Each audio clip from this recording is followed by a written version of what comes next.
সালাম আলাইকুম বন্ধুরা। তো যাই হোক, আমাদের শেষ সময়ে শেষবারের মতো আমরা একটু দেখে নেই সিআরপিসি, যেখান থেকে আমাদের আগামীকালকের পরীক্ষায় হয়তো আমরা কিছুটা ইজি হয়, যাতে পড়াশোনাটা আসলে কখনোই শেষ হয় না, যত পড়বেন আরো পড়ার ইচ্ছা হবে। তো চলুন আমরা দেখি যে কি আছে আমাদের সিআরপিসি থেকে। তো অলরেডি গ্রুপে আমরা কালকে রাতেই নোটটা দিয়ে দিয়েছি যে কোন সেকশন গুলো আমরা পড়বো, কারণ আগে অনেক পড়েছেন, এখন লাস্ট সময় শুধু টু দা পয়েন্ট আমরা একটু দেখার চেষ্টা করি, যাতে আপনার কনফিউশনটা না থাকে, আপনি যাতে অ্যান্সার করতে পারেন। তো সর্বপ্রথম যেটা হচ্ছে, সিআরপিসি এর মধ্যে আপনি 6 নম্বর যে সেকশনটা আছে, এখানে আমাদের যে ক্রিমিনাল আদালতের শ্রেণী বিভাগ, এটা ছাড়া ম্যাজিস্ট্রেটের শ্রেণী বিভাগ, কত প্রকার ম্যাজিস্ট্রেট, তিনটা জিনিসই দেওয়া আছে। তাহলে আমাদের বাংলাদেশের সুপ্রিম কোর্টের বাইরে দুইটা আমাদের ক্রিমিনাল আদালত আছে। ম্যাজিস্ট্রেট হচ্ছে আমাদের দুই প্রকার, জুডিশিয়াল ম্যাজিস্ট্রেট এবং নির্বাহী ম্যাজিস্ট্রেট। আর আমাদের চার প্রকারের কি দেওয়া আছে, ম্যাজিস্ট্রেটের এখানে প্রকারভেদ দেওয়া আছে। এই তিনটা লাইন মনে রাখবেন, যেটা আমাদের সেকশন 6। এরপরে সরাসরি আমরা চলে যাব সেকশন নাম্বার 25, যেখানে হচ্ছে যে জাস্টিস অফ পিস। এই 25-এর অধীনে নর্মালি সেকশন নাম্বারটা জিজ্ঞেস করে যে কত ধারার অধীনে এক্স অফিসিও বা পদাধিকার বলে জাস্টিস অফ পিস হওয়া যায়। তো এক্ষেত্রে যারা বাংলাদেশের সুপ্রিম কোর্টের বিচারক আছেন, এরা সারা বাংলাদেশের জন্য জাস্টিস অফ পিস, আর যারা দায়রা জজ আছেন তাদের নির্দিষ্ট এলাকার জন্য। আর যারা সিএমএম অথবা সিজিএম আছেন অথবা মেট্রোপলিটন যে সমস্ত ম্যাজিস্ট্রেট আছেন, তারা তাদের এলাকার জন্য জাস্টিস অফ পিস। এই দুটো জিনিসই গুরুত্বপূর্ণ। 29-এর বিটা একটু দেখবেন যে এখানে জুবেনাইলের বয়সটা যাতে আপনার মনে থাকে। জুবেনাইলের বয়স হচ্ছে কত, 15। মানে 15 বছর পর্যন্ত যদি কোনো অপরাধী, 15 বছর বয়স্ক পর্যন্ত অপরাধী যদি কোনো অপরাধ করে, তবে যদি সেটা মৃত্যুদণ্ড বা যাবজ্জীবন শাস্তিযুক্ত না হয়, তাহলে তাকে কি করা যাবে না, অন্য কোনো ম্যাজিস্ট্রেটের কাছে নেওয়া যাবে না, সরাসরি সিজিএম অথবা সিএমএম এর কাছে নিয়ে যেতে হবে। এই জিনিসটা একটু মনে রাখবেন, সিজিএম অথবা সিএমএম। যদি মেট্রোপলিটন হয় তাহলে সিএমএম, আর এর বাইরে হইলে হচ্ছে যে আমাদের সিজিএম। তবে এই ক্ষেত্রে আপনি একসাথে চাইলে প্যানাল কোডের মধ্যে কিছু বয়স আছে, এটাও একটু মাথায় রাখতে পারেন। বাচ্চাদের বয়স যেমন আমরা আমাদের প্যানাল কোডে পড়েছি কত, যদি 9 বছর পর্যন্ত হয় কোনো অপরাধ না, 9 থেকে 12 যদি হয় তাহলে সেটা অপরাধ। এটা ছাড়া 10 বছরে পর্যন্ত বাচ্চাকে অপহরণ করলে শাস্তিটা মৃত্যুদণ্ড। 12 বছরের কম বয়স্করা সম্মতি দিতে পারে না, দিলে সম্মতি হিসাবে গণ্য হবে না। 14 বছর পর্যন্ত ছেলেদেরকে যদি আপনি কি করেন, অভিভাবকের অনুমতি ছাড়া নিয়ে যান, সেটা কিডন্যাপিং হবে। 16 বছর পর্যন্ত যদি মেয়ে হয় সেক্ষেত্রে কিডন্যাপিং হবে। আর এইখানে পাইলাম আমরা 15 বছর। আরেকটা আছে আমাদের 16 বছর, যে জামিন অযোগ্য মামলায় 16 বছরের কম হইলে জামিন দেওয়া যাইতে পারে। এই কয়েকটা বয়সের খেলা আছে, জাস্ট যদি একটু আপনার মনে থাকে। এরপরে চলে যায় আমরা 31টার মধ্যে, এখান থেকে হাইকোর্ট কি সাজা দিতে পারে, এগুলা বড় কথা না। সবচেয়ে বড় কথা হচ্ছে এখানে আমাদের এই যে দায়রা জজ এর মধ্যে যিনি যুগ্ম দায়রা আছে, উনি কতটুকু সাজা দিতে পারতেছেন, এইটাই হচ্ছে গুরুত্বপূর্ণ। নর্মালি আমাদের কি হয়, যারা দায়রা জজ আছেন সমস্ত সাজাই দিতে পারে, দায়রার অতিরিক্ত দায়রা। তবে মৃত্যুদণ্ড দিলে এটা হাইকোর্টে রেফারেন্স আকারে পাঠিয়ে কনফার্ম করতে হয়।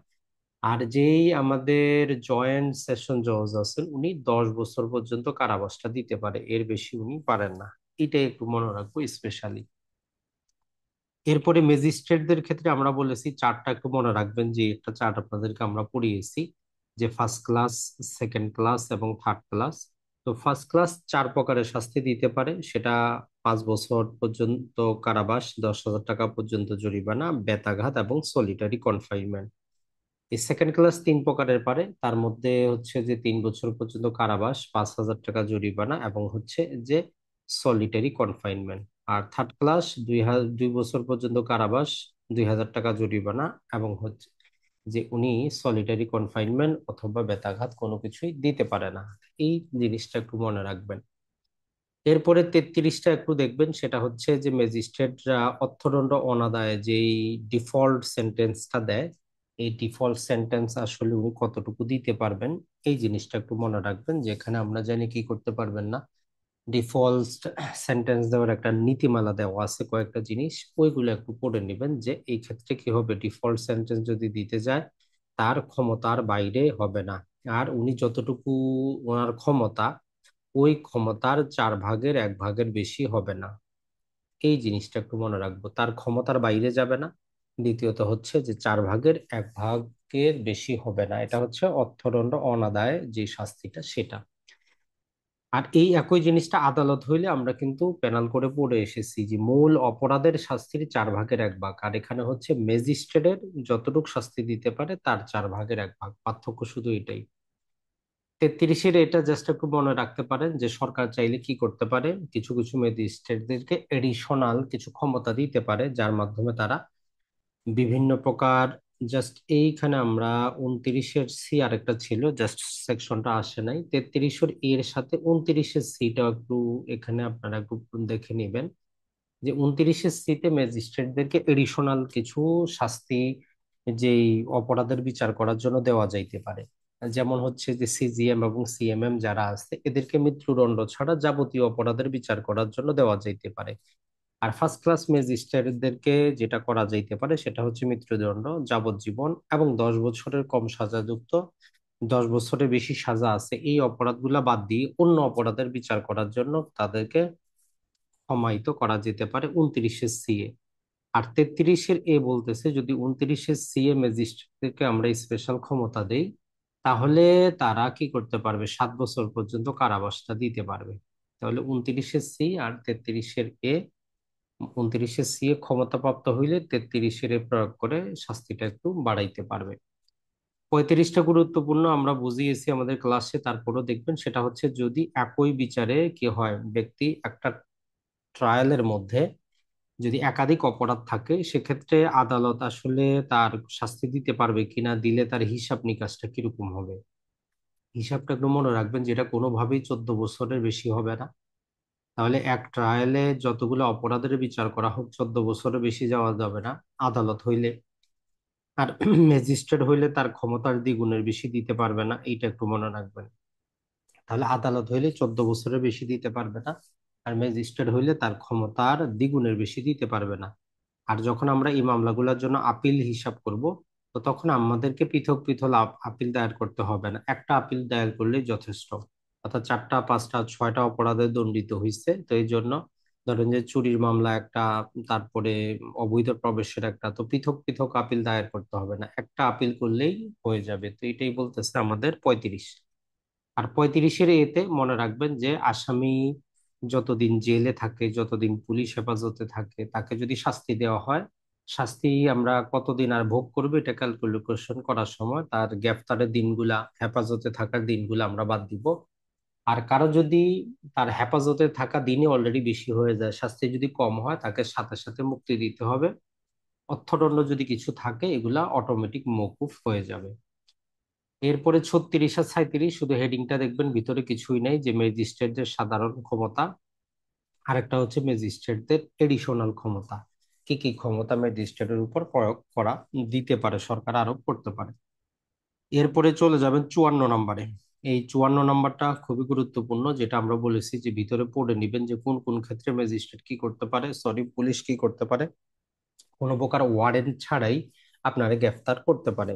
যেমন আমরা বলেছি কগনিজেবল অফেন্স শব্দটা শুনলে, আপনার কাছে হাউস ব্রেকিং এর যন্ত্রপাতি পাওয়া গেলে, আপনি প্রক্লেম অফেন্ডার হলে, দেশের বাইরে অপরাধ করলে বাংলাদেশে যেখানেই পাওয়া যাবে, সেনাবাহিনী নৌবাহিনী থেকে যারা পলাতক আছে এরকম, অন্য কোনো থানা থেকে রেকুজিশন আসলে, তো এরকম আমরা এই যে এখানে 54-তে যে কয়টা কারণ দেওয়া আছে এগুলো একটু ভালো করে পড়ে নেবেন, যে পুলিশ কখন আপনাকে বিনা ওয়ারেন্টে গ্রেফতার করতে পারে।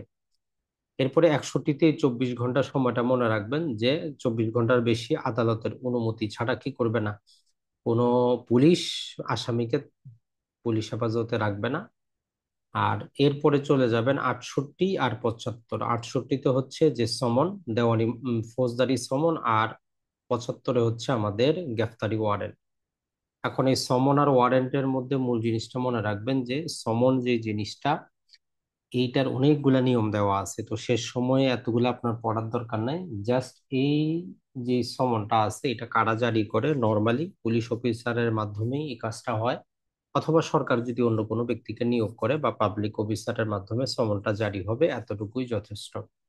আর এখানে সমন জারির ক্ষেত্রে ফৌজদারি সমনের স্পেশাল নিয়ম হইল যেটা, সেটা হচ্ছে যে পরিবারের প্রাপ্তবয়স্ক শুধু পুরুষ সদস্যকে কি করা যাবে, দেওয়া যাবে, কোনো মহিলাকে দেওয়া যাবে না। আপনি যদি না থাকেন তাহলে আপনার বাসায় যদি কোনো পুরুষ সদস্য থাকে তাকে দিলেও সমন জারি হয়ে গেছে বলে আমরা ধরে নিব। 75-এর মধ্যে মূল জিনিসটা হচ্ছে যে একটা ওয়ারেন্ট কতদিন কার্যকর করা থাকে। তো একটা ওয়ারেন্ট নর্মালি কি হবে, যতদিন আসামি গ্রেপ্তার না হয় অথবা আদালত বাতিল না করে ততদিনই কার্যকর থাকবে। তাহলে সমনের আমরা 68 নম্বর সেকশনটা জানবো, আর 75 হচ্ছে আমাদের ওয়ারেন্ট। এরপরে 87, 88, 89 এই তিনোটাই আমাদেরকে একটু পড়তে হবে, বাদ দেওয়ার সুযোগ নাই। এটা হচ্ছে যে প্রক্লেমেশন বা হুলিয়া জারি করব আমরা অ্যাটলিস্ট 30 দিনের সময় দিয়ে। যদি সে না আসে তার সম্পত্তি আমরা কি করব, অ্যাটাচ করব, আর কারো যদি কোনো আপত্তি থাকে ওই সম্পত্তি নিয়ে 6 মাসের মধ্যে সে আপত্তি করবে। আর যদি তার অ্যাপ্লিকেশনটা রিজেক্ট হয় পরবর্তী 1 বছরে সে মামলা দায়ের করবে। এইটা জাস্ট একটু মনে রাখবো। আর যার সম্পত্তি অ্যাটাচ করা হয়েছে সে যদি ফেরত আসছে 2 বছরের মধ্যে এবং আদালতে উপযুক্ত কারণ দর্শায়, আদালত সন্তুষ্ট হইলে তার সম্পত্তি তাকে ফেরত দিতে পারে।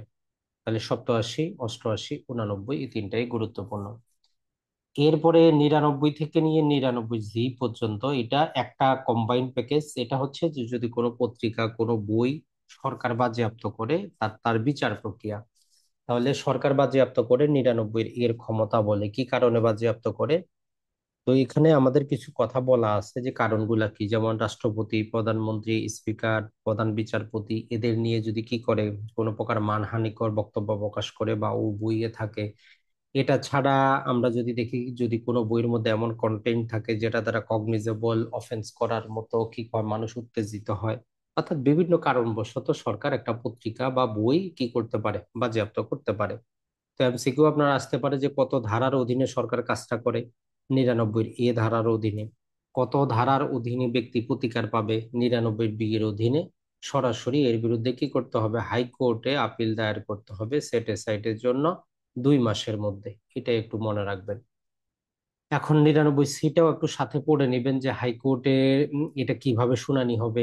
এটা ছাড়া হাইকোর্ট কি করতে পারবে, সরকারের আদেশটাকে বাতিল করে দিতে পারবে, ওই বইটা বা পত্রিকাটা আদালতে একটা এভিডেন্স হিসেবে ব্যবহার হবে, এই বিষয়ে সুপ্রিম কোর্ট আরো কি করবে, নিয়ম কানুন তৈরি করবে। আর এর বাইরে অন্য কোনো আদালতে মামলা দায়ের করা যাবে না।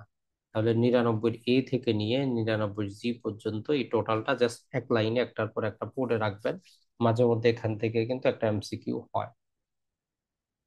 এরপরে 103, 104 এবং 105 এই তিনটা মোটামুটি গুরুত্বপূর্ণ, তিনটা পৃথক পৃথক জিনিস আলোচনা করে।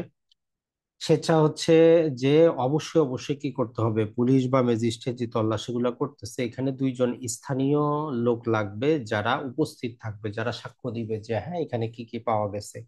তাহলে স্থানীয় তল্লাশি করার ক্ষেত্রে অবশ্যই 2 জন লোক লাগবে, এই জিনিসটা মনে রাখবেন। আর ম্যাজিস্ট্রেট কি করতে পারে, কোনো জাল দলিল বা যে ডকুমেন্টটা ত্রুটিপূর্ণ সেটাকে আটক করতে পারে। আর ম্যাজিস্ট্রেট কি করতে পারে, তার উপস্থিতিতে তল্লাশির আদেশটা দিতে পারে। তাহলে 103-এ হচ্ছে সাক্ষী থাকতে হবে, 104-এ হচ্ছে জাল দলিল আটক করতে পারবে, আর 105-এ হচ্ছে ম্যাজিস্ট্রেটের উপস্থিতিতে কি করা যাবে, তল্লাশিটা করা যাবে। আর 106, 7, 8, 9 এটা আমরা যেটা বলেছি যে আপনি ওই কষা শব্দটা মনে রাখবেন, COSSH। তো সিতে হচ্ছে আমাদের কনভিকশন, যেটা আমাদের ম্যাক্সিমাম 3 বছরের জন্য হয়।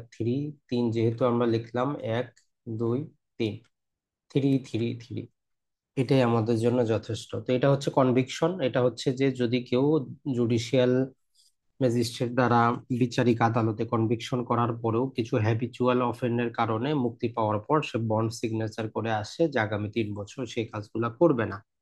আর এইটা হচ্ছে আমাদের আধার কজেস, অর্থাৎ অন্য কারণে শান্তি রক্ষা, যেটা 1 বছরের জন্য হইতে পারে। এটা হচ্ছে যদি সেডিশন বা রাষ্ট্রদ্রোহিতামূলক কথাবার্তা বলেন সেক্ষেত্রে 1 বছর হইতে পারে। এটা হচ্ছে সাসপেক্ট, অর্থাৎ যদি সন্দেহজনক আচরণ করেন 1 বছরের মুচলেখা আপনি বহন করতে বাধ্য হবেন। আর যদি আপনি হ্যাবিচুয়াল অফেন্ডার হন তাহলে 3 বছরের মুচলেখা আপনি সিগনেচার করতে বাধ্য হবেন। এই কয়টা একটু মনে রাখবেন। আর এক্ষেত্রে জাস্ট যে জিনিসটা মনে রাখবেন সেটা হচ্ছে যে 118-র অধীনে কি করা হয়, এই মুচলেখাগুলা সম্পাদন করার আদেশ দেওয়া হয়। তাহলে এই যে নির্বাহী ম্যাজিস্ট্রেট 118-র অধীনে কি করেন, তাদেরকে বাধ্য করেন যে আপনি কি করেন, মুচলেখা সম্পাদন করেন। আর 124টা শুধু মনে রাখবেন যে আমাদের ডিএম যিনি আছেন উনি কি করতে পারেন, এই সমস্ত যে জামানত বন্ড এগুলো বাতিল করে আসামিকে মুক্তি দিতে পারেন যদি উপযুক্ত কারণ মনে করেন। এরপরে চলে যাবেন 144, সেটা হচ্ছে যে ইনজাংশন জারি আমরা যেটাকে বলি, যে এটা ম্যাক্সিমাম 2 মাস পর্যন্ত হইতে পারে।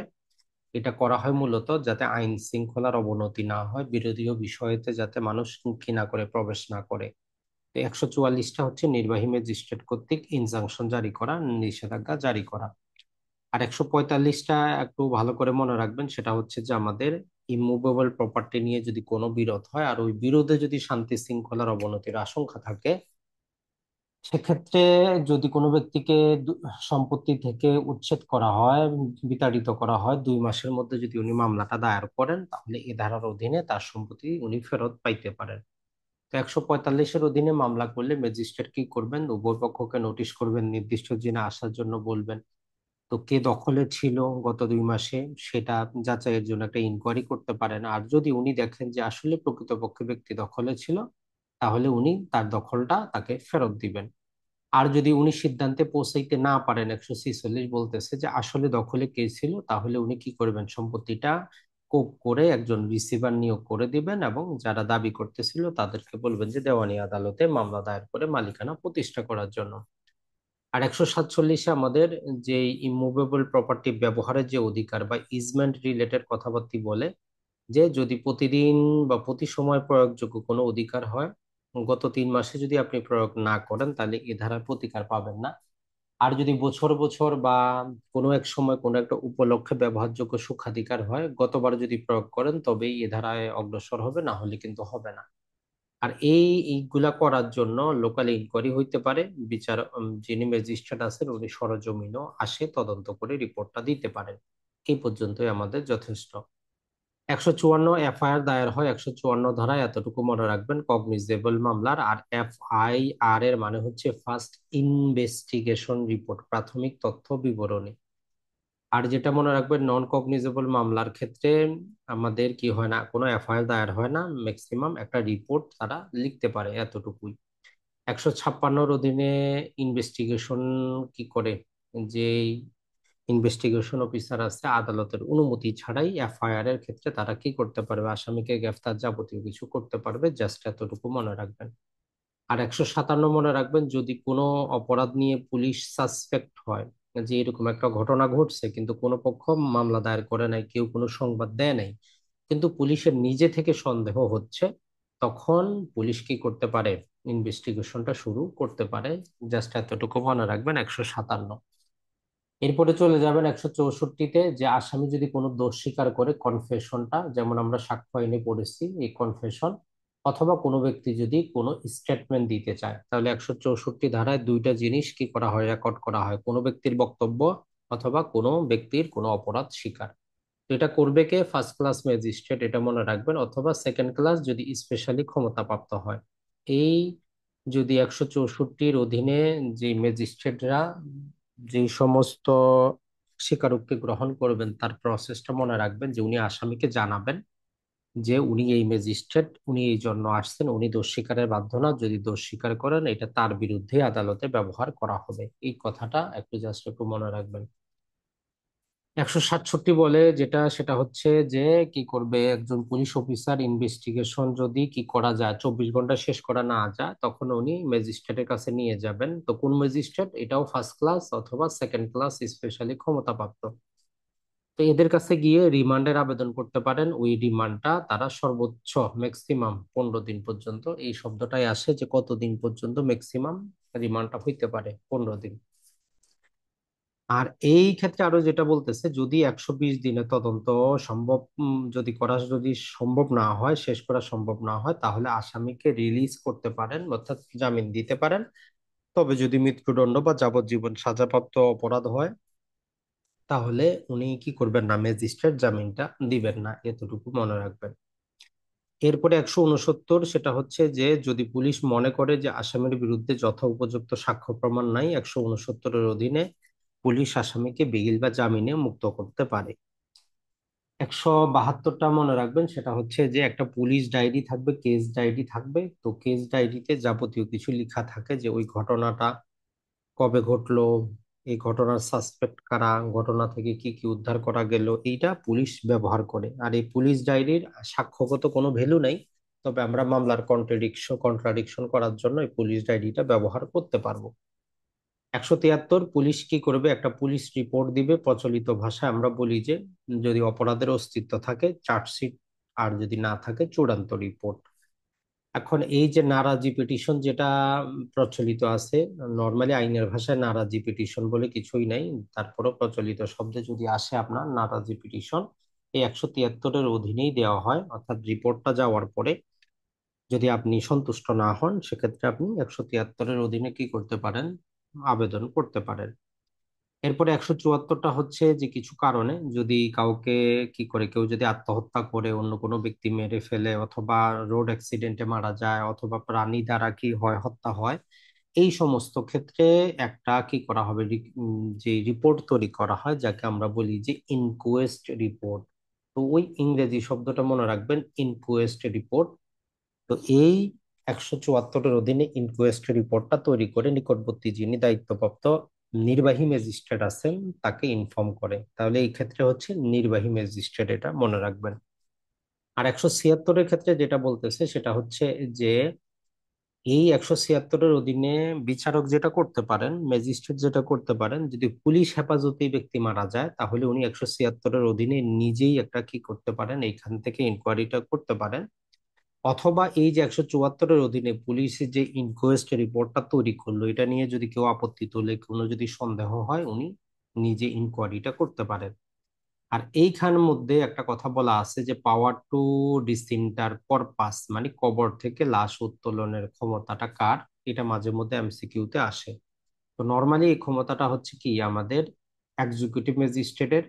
আর এক্সিকিউটিভ ম্যাজিস্ট্রেট মানে আমরা কি জানি, ইএম, ডিএম, ডিএমটাও চলে আসবে। এখন আপনার অপশনে যদি ইএম না থাকে, যদি ডিএম দেওয়া থাকে, ডিএমই সঠিক অ্যান্সার হবে।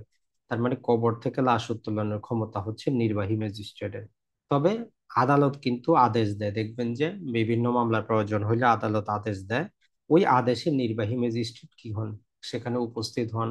তার মানে ক্ষমতাটা হচ্ছে কার, নির্বাহী ম্যাজিস্ট্রেটের, এতটুকু মনে রাখবেন। এরপরে আসি আমরা, একটা মামলা আমরা কোথায় দায়ের করব, অসংখ্য সেকশন দেওয়া আছে, আমাদের কাজের যে কয়েকটা, শুধু ওই কয়েকটা আমরা পড়বো, যে একটা মামলা কোথায় আমরা দায়ের করতে পারবো। নর্মালি ঘটনা যেখানে ঘটবে সেখানে করা যাবে, আর একটা হচ্ছে যে সরকার যেখানে চাবে সেখানে করা যাবে, ওই দুটো আমাদের পড়ার তো কাজ নেই। 179-তে একটু পড়বেন যে অপরাধের কনসিকুয়েন্স যেখানে যেখানে হয়েছে, যেখানে কাজটা করা হয়েছে।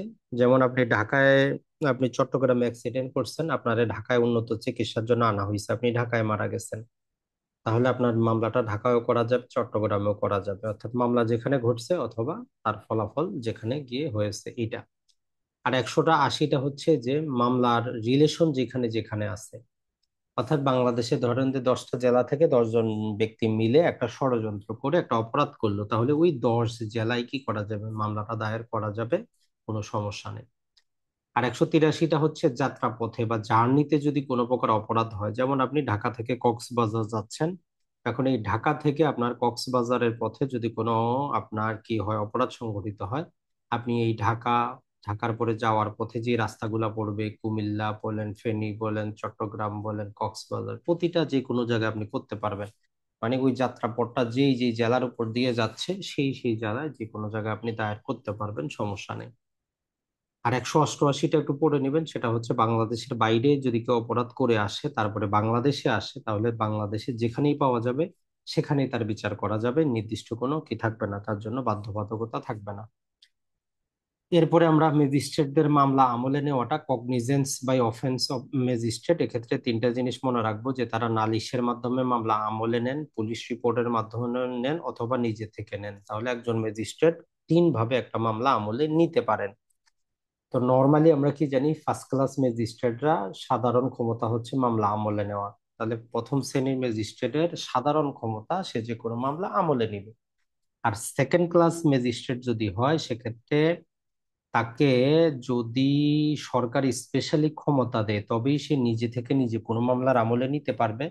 আর যদি chief judicial magistrate second class এবং থার্ড ক্লাসকে স্পেশালি এম্পাওয়ার করে, তাহলে উনি নালিশ এবং পুলিশ রিপোর্টের ভিত্তিতেও কি করতে পারবে, আমলে নিতে পারবে। 193 বলতেছে যে সেশন কোর্ট কোনো মামলা কি করবেন না, কোনো মামলা সরাসরি গ্রহণ করবেন না, শুধু যেই মামলাগুলো ম্যাজিস্ট্রেট তার কাছে ট্রান্সফার করবে সেই মামলাগুলাই কগনিজেন্সে নেবেন। তাহলে 190 আর 93 এই দুটো জিনিস আমরা পড়বো। এরপরে 196 শুধু একটা সেকশন আমরা দেখব। নর্মালি ফৌজদারি মামলা যে কোনো ব্যক্তি দায়ের করতে পারে, সাক্ষ্য থাকার দরকার নাই। যেমন আমরা সুনির্দিষ্ট প্রতিকার আইনের যেই 56-এর সর্বশেষ 11টা কারণের মধ্যে একটার মধ্যে কি দেখেছি, যে আপনি নিষেধাজ্ঞা পাবেন না যদি আপনার লোকাল স্ট্যান্ডাই না থাকে, মামলাতে স্বার্থ না থাকে। কিন্তু ফৌজদারি মামলার ক্ষেত্রে যে কোনো মামলা যে কোনো ব্যক্তি করতে পারে। কিন্তু 196 বলতেছে যে যখন আমরা রাষ্ট্রের বিরুদ্ধে অফেন্স যেগুলা 121 থেকে নিয়ে মোটামুটি 130-এর মধ্যে পাই, যার মধ্যে আমাদের 124-এর এটা দেওয়া আছে, সেডিশন খুবই গুরুত্বপূর্ণ। তো বলতেছে এই অপরাধগুলা সরকার দায়ের করবে অথবা সরকার অনুমতি দিবে, সরকারের অনুমতি ছাড়া রাষ্ট্রদ্রোহ মামলা ম্যাজিস্ট্রেটরা আমলে নিতে পারবেন না। 196, জাস্ট এটা মনে রাখবেন। এরপরে যদি আমরা বলি 200 থেকে নিয়ে 205 পর্যন্ত, প্রতিটা সেকশনই গুরুত্বপূর্ণ, এখানে বাদ দেওয়ার কোনো সুযোগ নাই। একটা এমসিকিউ কিন্তু আপনার যে কোনো ভাবে থাকবেই থাকবে। তো এখানে 200 ধারা হচ্ছে যে 200 ধারায় আমরা নালিশি মামলা আদালতে দায়ের করি, তাহলে আদালতে মামলা ম্যাজিস্ট্রেটরা আমলে নেন আমাদের 200 ধারার মাধ্যমে। এই জন্য বলতেছে যে এক্সামিনেশন অফ কমপ্লেইন্ট কমপ্লেইন্ট এখন যদি আপনি মামলাটা দায়ের করলেন, ম্যাজিস্ট্রেট যদি আমলে নিতে না পারে কোনো কারণবশত, তাহলে দুইটা অবস্থা, মৌখিক হইলে আপনাকে মৌখিকভাবে রেফার করবে, লিখিত হইলে ওই কাগজে ইন্ডোজ করে দিবে যে কোন আদালতে মামলাটা আপনি দায়ের করবেন।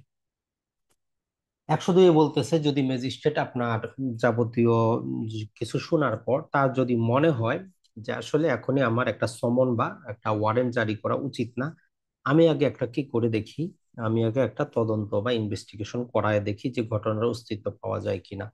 তো এই জন্য 202 বলতেছে যে পোস্টপোন করবে উনি, কি ইস্যু অফ প্রসেস, সমনও জারি করবে না এবং ওয়ারেন্টও জারি করবে না। উনি চাইলে নিজে ইনকোয়ারি করতে পারে অথবা পুলিশকে আদেশ দিতে পারে যে এই বিষয়ে আপনি একটা ইনভেস্টিগেশন করে আমাকে ইনভেস্টিগেশন রিপোর্টটা দেন। এখন ধরেন যে নিজে ইনকোয়ারি করলো, করার পরে অথবা পুলিশ রিপোর্ট আসলো, আসার পরে ওনার মনে হইলো অপরাধের অস্তিত্ব নাই, তাহলে এই 203-এর অধীনে উনি কি করবেন, ডিসমিসাল অফ কমপ্লেইন্ট। তাহলে একটা নালিশ কত ধারার অধীনে খারিজ হয়, এটা বারবার আসে, মনে রাখবেন। 203-এর অধীনে একটা নালিশ খারিজ হয় যদি ম্যাজিস্ট্রেট মনে করে কি এখানে উপযুক্ত কারণ নাই। ধরলাম ম্যাজিস্ট্রেট মনে করলে উপযুক্ত কারণ আছে, তাইলে 204-এ বলতেছে উনি ইস্যু অফ প্রসেস করবেন, হয় সমন মামলা হইলে সমন পাঠাবেন, ওয়ারেন্ট মামলা হইলে গ্রেফতারি ওয়ারেন্ট জারি করবেন। এরপরে যদি আমরা দেখি আমাদের জন্য গুরুত্বপূর্ণ যেটা 205-এর সিটে একটু আমরা দেখব যে অনেক কিছু মামলা আছে যে মামলাগুলা কি করবে, ম্যাজিস্ট্রেট করতে পারে না, যে মামলাগুলা ম্যাজিস্ট্রেট আমলে নিলেও বিচার করতে পারে না, এগুলো দায়রা জজ কর্তৃক অথবা সেশন জজ কর্তৃক বিচার্য। যেমন হত্যা মামলা, ডাকাতির মামলা, অথবা ধরেন যে 10 বছরের বেশি শাস্তি আছে এমন মামলা, এই মামলাগুলা নর্মালি ম্যাজিস্ট্রেটদের ক্ষমতার বাইরে। তো এই জন্য বলতেছে যে transfer of case court of session হয় offence is trial exclusive by it. Magistrate যখন দেখবেন, তো এখানে একটা বেসিক জিনিস মনে রাখবেন, অপরাধের শাস্তি যাই হোক, ওই আসামিকে গ্রেফতার করা, ইনভেস্টিগেশন করানো, ইনকোয়ারি করা, এই সমস্ত কাজ ম্যাজিস্ট্রেটই করবেন। যখন সমস্ত কিছু হয়ে যাবে, রিপোর্ট চলে আসবে, আসামি গ্রেফতার হবে, তারপরে যখন মামলাটা রেডি হবে তখনই এই ট্রান্সফারটা হবে, এটা মনে রাখবেন। তার মানে ম্যাজিস্ট্রেটরাই সবকিছু করেন, জাস্ট রেডি হওয়ার পর বিচারের জন্য শুধু কি করবেন, দায়ের আদালতে পাঠাবেন। এইটা একটু মনে রাখবেন যে 205-এর সি এর ক্ষমতা বলে ম্যাজিস্ট্রেট যে মামলাটা দায়রা আদালত কর্তৃক বিচার্য তার কাছে পাঠিয়ে দেন। আর 205-এর ডবল সি বলতেছে যে চিফ মেট্রোপলিটন ম্যাজিস্ট্রেট বা চিফ জুডিশিয়াল ম্যাজিস্ট্রেট, কিছু কিছু মামলা আছে, যেমন আমরা যে জিনিসটা বললাম, কিছু কিছু মামলা দেখবেন যে স্পেশালি বলতেছে যে এই মামলাটা শুধু চিফ জুডিশিয়াল ম্যাজিস্ট্রেট দেখবেন অথবা চিফ মেট্রোপলিটন ম্যাজিস্ট্রেট দেখবেন। আর নর্মালি আমলি আদালতে থাকেন ফার্স্ট ক্লাস ম্যাজিস্ট্রেট। তো তারা কি করবেন, যদি দেখেন যে এটা চিফ জুডিশিয়াল ম্যাজিস্ট্রেটের, তার কাছে ট্রান্সফার করে দিবেন। তাহলে 200 পাসের ডবল সি।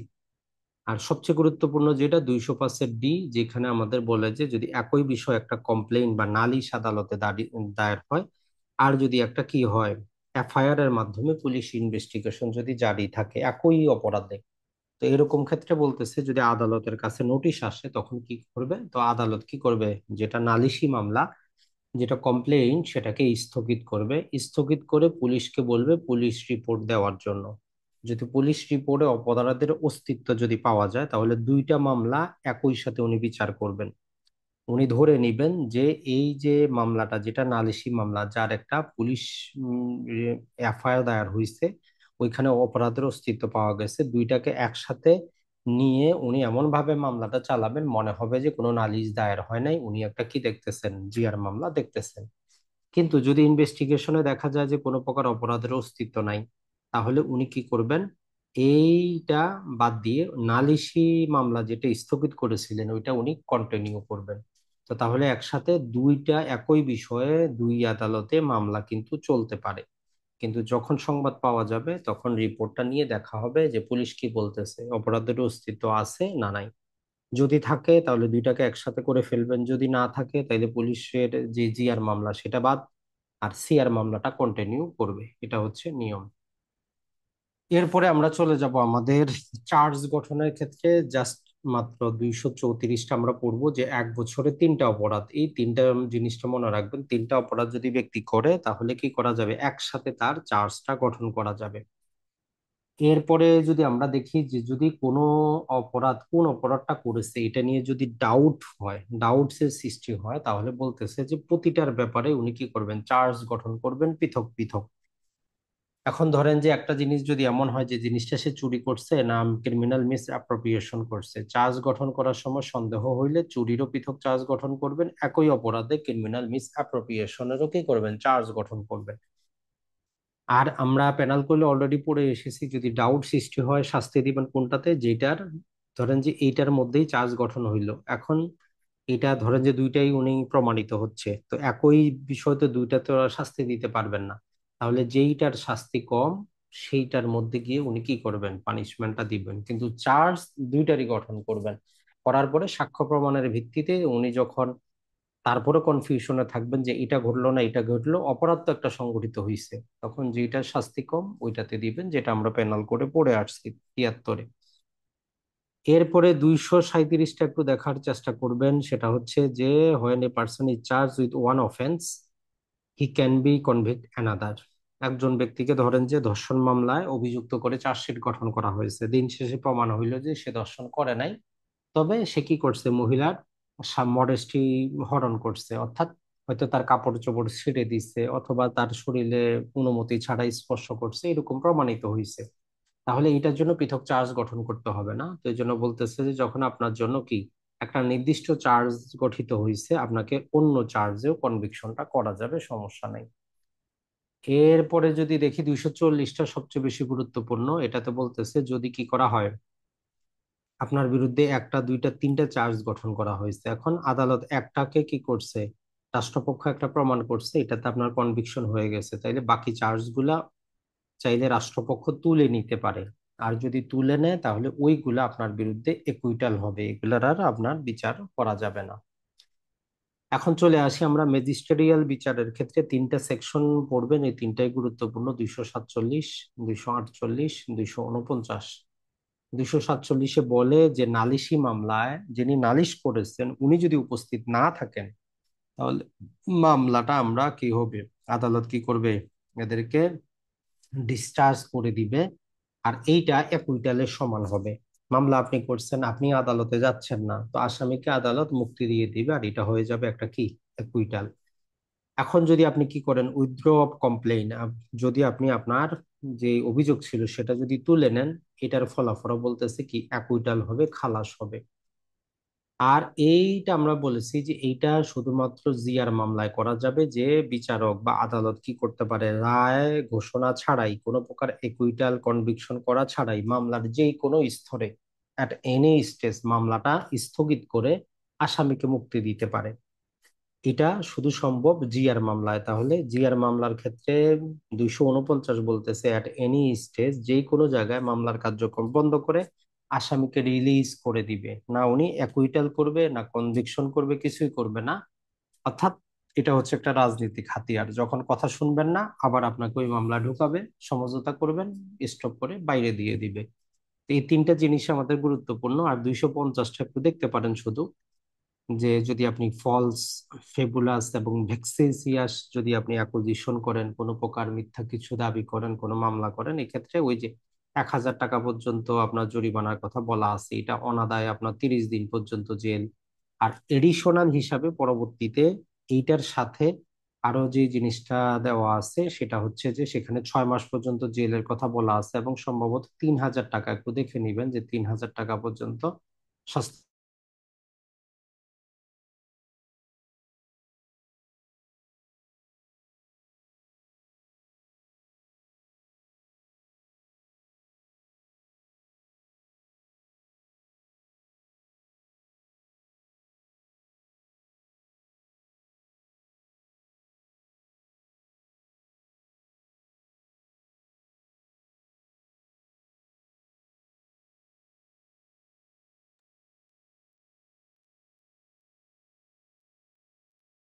Welcome back.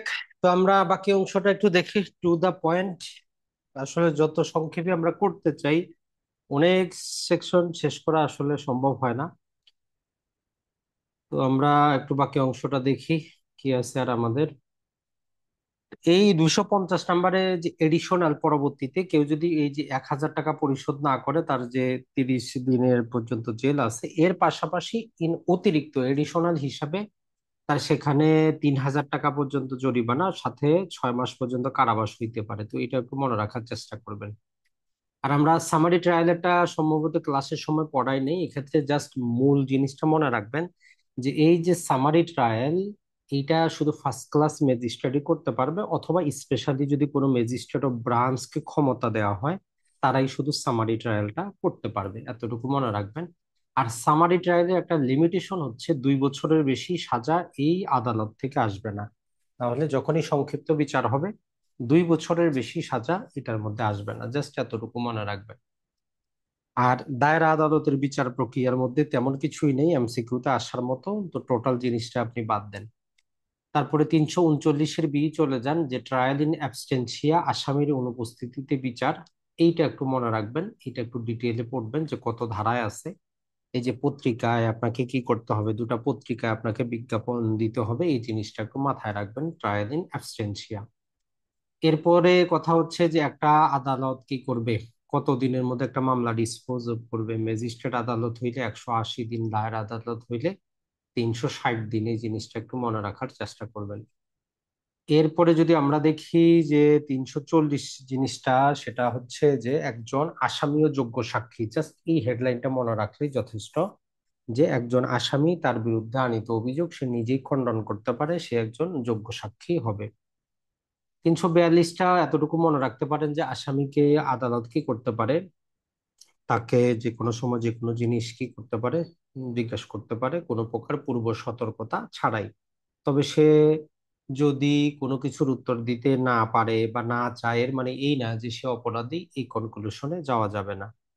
এরপরে 344-এ এক প্রকারের রিমান্ড আছে, এই রিমান্ডটা আমরা গত ক্লাসে বুঝিয়েছি, এটা হচ্ছে জুডিশিয়াল, অর্থাৎ কারাগার থেকে এই আদালতে নিয়ে আসার যে রিমান্ড, সেটাই হচ্ছে জুডিশিয়াল। তো এটাও এই 15 দিন। নর্মালি মামলার বিচার প্রতিদিনই চলবে, যদি কোনো কারণবশত আয়োজন করা হয়, তাহলে অ্যাটলিস্ট প্রতি 15 দিনে আসামিকে একবার করে আদালতে নিয়ে আসতে হবে। 345 খুবই গুরুত্বপূর্ণ, এখানে আমাদের কোন অপরাধগুলা কে সমঝোতা করতে পারবে, আর আমাদের তফসিলে দেওয়া আছে কোন অপরাধগুলা সমঝোতা করা যাবে, আপোষ করা যাবে। আর এই 345টা হচ্ছে যে সমঝোতাটা কে করতে পারবে। তো সমঝোতার ফলাফল কি, অ্যাকুইটাল, এটা একটু মনে রাখবেন, আপোষ করলে খালাস হবে। এরপরে আমরা যদি দেখি, সেটা হচ্ছে যে 347, যখন একজন ম্যাজিস্ট্রেটের মনে হচ্ছে যে এই আসামিকে আরো অধিক শাস্তি দিতে হবে কিন্তু উনি শাস্তি দেওয়ার যোগ্য না, তাহলে উনি দায়রা আদালতে পাঠিয়ে দিবেন। ফার্স্ট ক্লাস ম্যাজিস্ট্রেট যদি হয়, উনি দায়রা আদালতে পাঠিয়ে দিবেন। 351টা একটু মনে রাখবেন যে আদালতে উপস্থিত যে কোনো ব্যক্তিকে আদালত ডিটেনশনের আদেশ দিতে পারে। আর ফৌজদারি মামলার আদালতগুলো সবার জন্য ওপেন, জাস্ট এতটুকু মনে রাখবেন। আর সাক্ষ্য গ্রহণের ক্ষেত্রে 353তে মনে রাখবেন যে প্রতিটা সাক্ষ্য গ্রহণ হবে আসামির উপস্থিতিতে। কোট আনকোট আপনার এমসিকিউ আসতে পারে যে সাক্ষ্য গ্রহণের প্রক্রিয়া নিচের কোনটা, আসামি উপস্থিত থাকতে হবে না তার আইনজীবী থাকবে? তো নর্মাল নিয়ম হচ্ছে যে কি, তার উপস্থিতিতেই সাক্ষ্য গ্রহণটা চলবে। আর 368টা মনে রাখবেন, এ ধারার অধীনে কি করা হয়, মৃত্যুদণ্ড দেওয়া হয়। আর ওই যে শব্দটা মনে রাখবেন যে একদম তাকে যতক্ষণ পর্যন্ত মৃত্যুবরণ না করে তাকে কি করা হবে, গলায় দড়ি দিয়ে ঝুলিয়ে রাখা হবে, to be hang until death. এরপরে যদি আমরা দেখি সেটা হচ্ছে যে 373, যে কোর্ট অফ সেশন দায়রা আদালত যে কাজটা করবে সেটা হচ্ছে যে এই কপিগুলা কি করবে, ডিস্ট্রিক্ট ম্যাজিস্ট্রেটের কাছে পাঠাবেন।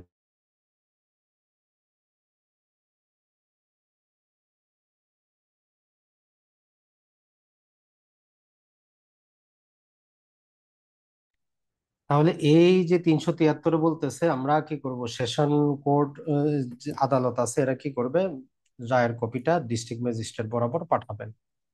এরপরে যদি আমরা দেখি 374, সেটা হচ্ছে যে ডেথ সেন্টেন্সটা রেফারেন্স আকারে হাইকোর্টে পাঠাইতে হবে।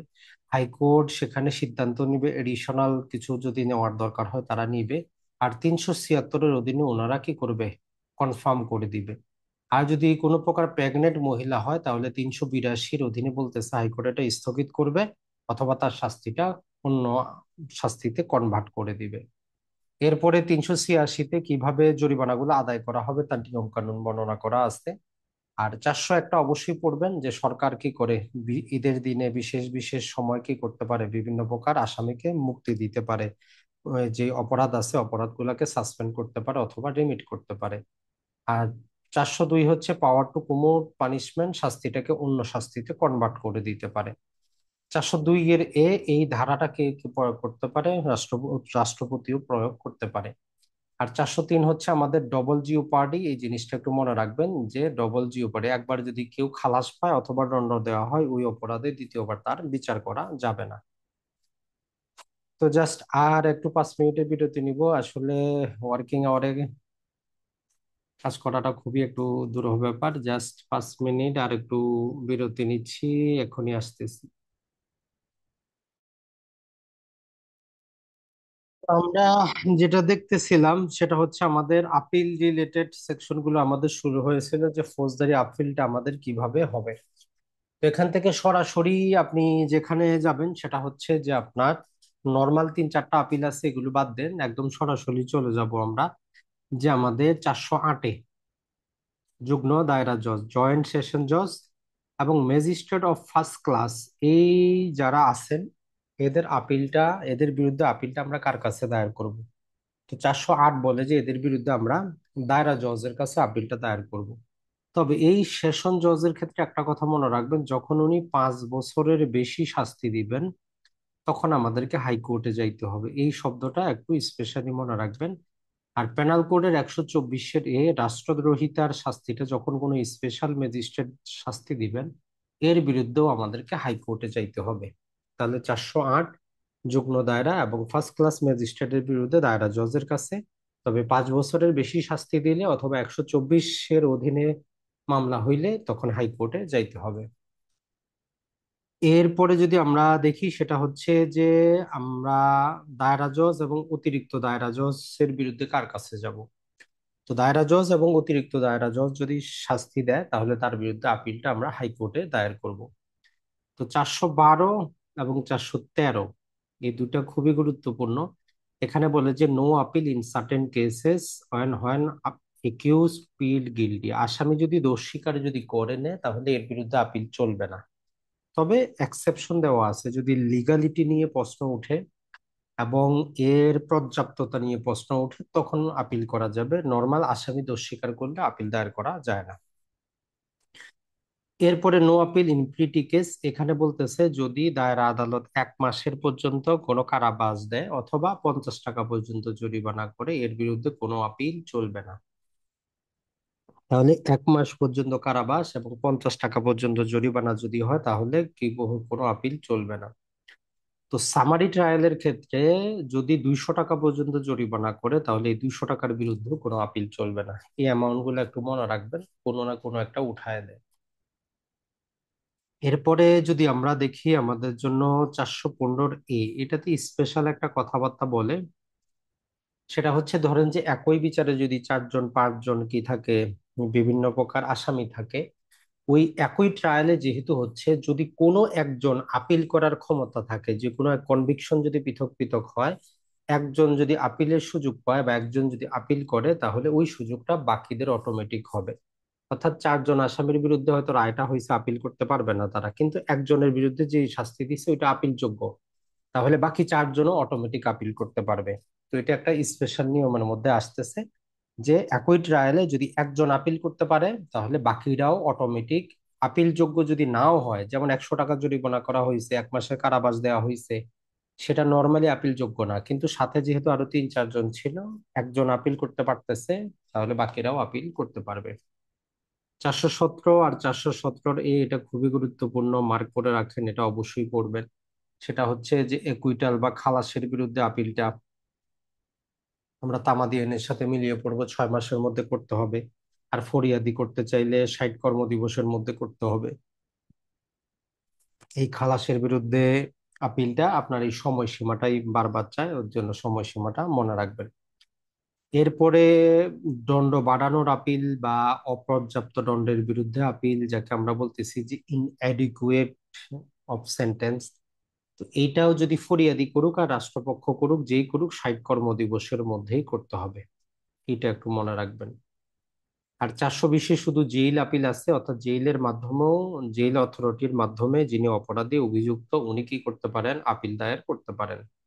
426টা মনে রাখবেন, যে 426-এ হচ্ছে আদালত যদি আপিলটা গ্রহণ করে, এখন আপিল বাকি কিছু পেন্ডিং আছে, শুধু আপিলটা গৃহীত হয়েছে, তো এই ক্ষেত্রেও আসামিকে বেইল দেওয়া যাইতে পারে। তো এমসিকিউ যেটা হয়, যে আসলে আপিল পর্যায়ে জামিন পাওয়া সম্ভব কিনা, যদি সম্ভব হয় কোন ধারার অধীনে সম্ভব, তাহলে 426-এর অধীনে কি করা যাবে, আদালত চাইলে দণ্ডটাকে স্থগিত রাখে আসামিকে জামিন দিতে পারে। আর 431 বলতেছে, এই যে আমরা 417 পড়লাম, খালাসের বিরুদ্ধে আপিল এবং অপর্যাপ্ত দণ্ডের বিরুদ্ধে আপিল, এই দুই আপিলের ক্ষেত্রে যদি বিবাদী মারা যায়, আসামি মারা যায়, তাহলে আপিলগুলা কি হয়ে যাবে, বাতিল হয়ে যাবে। আর এর বাইরে অন্য যে কোনো জায়গায় কি হবে, যদি আপিল্যান্ড, যিনি আপিল করেছেন, উনি যদি মারা যান, তাহলে মামলা বাতিল হবে। তবে অর্থদণ্ড কিন্তু বাতিল হয় না, এটা মনে রাখবেন। 431। তো এটা ছিল আমাদের আপিল রিলেটেড যে সেকশন, তার একটা অংশ। এরপরে যদি আমরা দেখি, আমাদের চলে আসবে যে রিভিশন। দেখেন, এই 435 আর 36 আলোচনা করে রিভিশন জিনিসটা কি, কেন আমরা রিভিশনটা দায়ের করব। আর 439 আর 39-এ বলে যে হাইকোর্ট কখন রিভিশন করতেছে, আর 439-এর দায়রা জজ কখন রিভিশন করতেছে।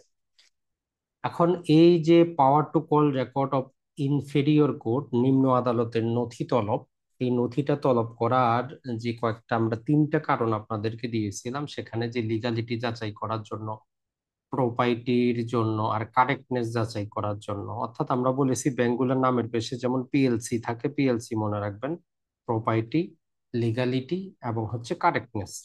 যে একটা যে রায়, জাজমেন্ট, ডিক্রি, আদেশ, ফাইন্ডিং দেওয়া হয়েছে, লিগালিটি ঠিক আছে কিনা, কারেক্টনেস ঠিক আছে কিনা, প্রপার্টি ঠিক আছে কিনা, এটা করার জন্যই মূলত কি করেন, হাইকোর্ট নথিগুলা তলব করেন।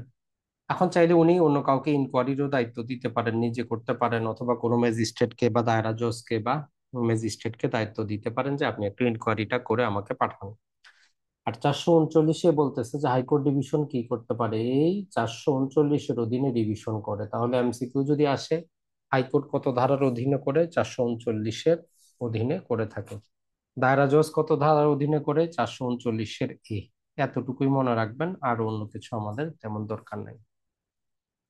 442-এর এখানে 90 কর্মদিবসের মধ্যে কি হবে, একটা আপিল অথবা ডিভিশন নিষ্পত্তি হবে। এই সময়সীমাটা একটু মনে রাখবেন, এটা বারবারই চায়।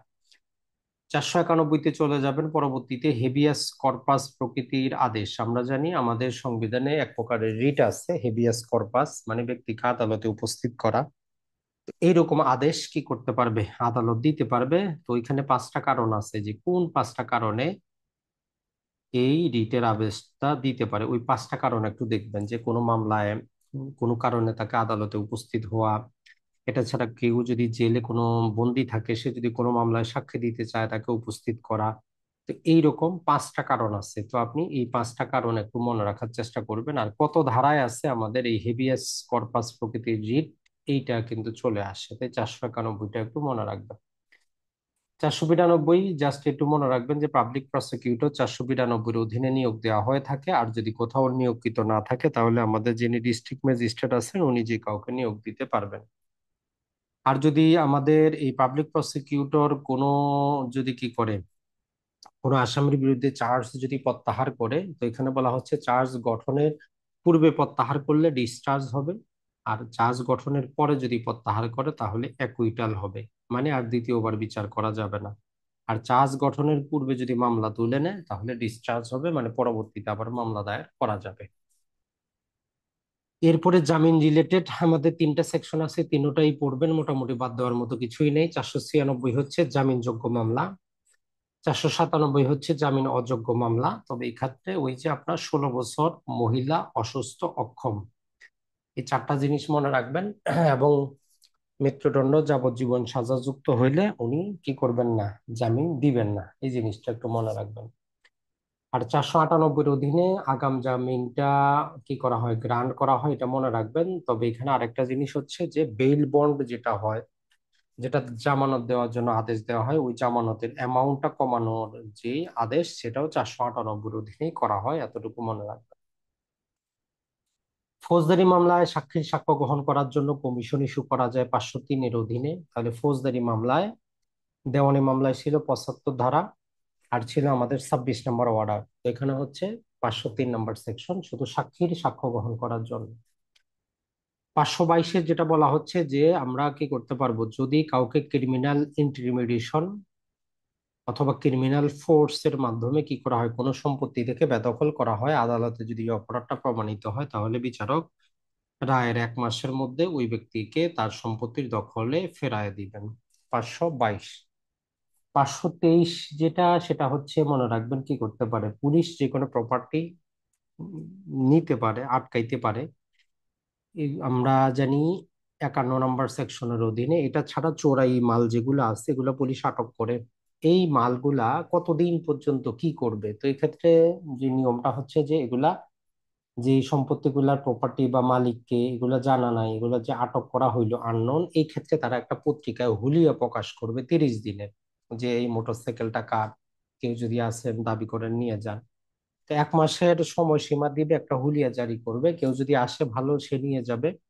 আর যদি 6 মাসের মধ্যে না আসে, তারপরে সেটা সরকারি হয়ে যাবে। তাহলে এই সময়সীমাটা মনে রাখবেন, 1 মাসের হুলিয়া জারি করবে, আর 6 মাস পর্যন্ত কেউ না আসলে সেটা তখন সরকারি কোষাগারে জমা হয়ে যাবে। 525-এর এ থেকে নিয়ে যদি আমরা দেখি 528 পর্যন্ত মূলত মামলা ট্রান্সফার নিয়ে কথা বলে। 525-এর এ বলে যে আপিল বিভাগ মামলা ট্রান্সফার করবে হাইকোর্ট বিভাগের এক বেঞ্চ থেকে অন্য বেঞ্চে। আর 526 হচ্ছে হাইকোর্ট বিভাগ মামলা ট্রান্সফার করবে এক জেলা থেকে অন্য জেলায়, যে দায়রা জজের মামলাগুলা, অথবা হাইকোর্ট বিভাগ নিজেও মামলাটা নিজে শুনতে পারে, ট্রাই ইটসেলফ। আর যিনি দায়রা জজ আছেন উনি কি করতে পারেন, যিনি অতিরিক্ত দায়রা এবং যুগ্ম দায়রা আছে এদের থেকে মামলা ট্রান্সফারও করতে পারেন, মামলাগুলোকে উঠিয়েও নিতে পারেন, উঠিয়ে নিজে শুনতে পারেন, অথবা অন্য কাউকে দিতে পারেন।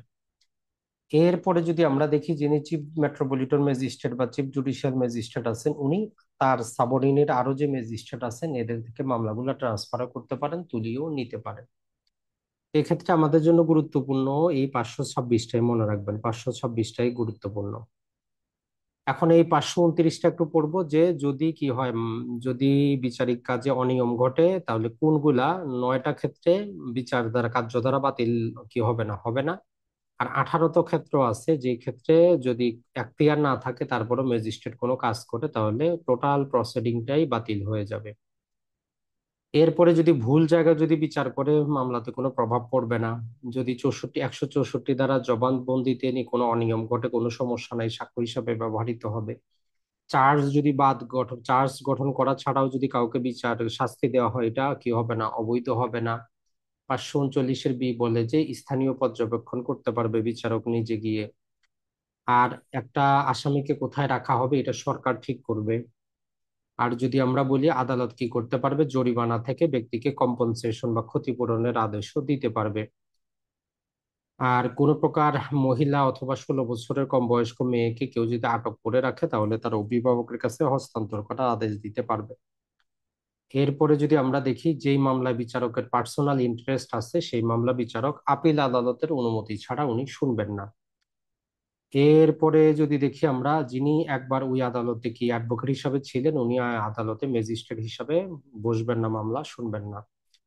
আর এই 561টা আরেকটা নাম হচ্ছে কোয়াশমেন্ট, মনে রাখবেন। কোয়াশমেন্ট মানে হচ্ছে কি এফআইআর খারিজ করা, ফৌজদারি আদালতের কি অন্তর্নিহিত ক্ষমতা, ইনহেরেন্ট ক্ষমতা।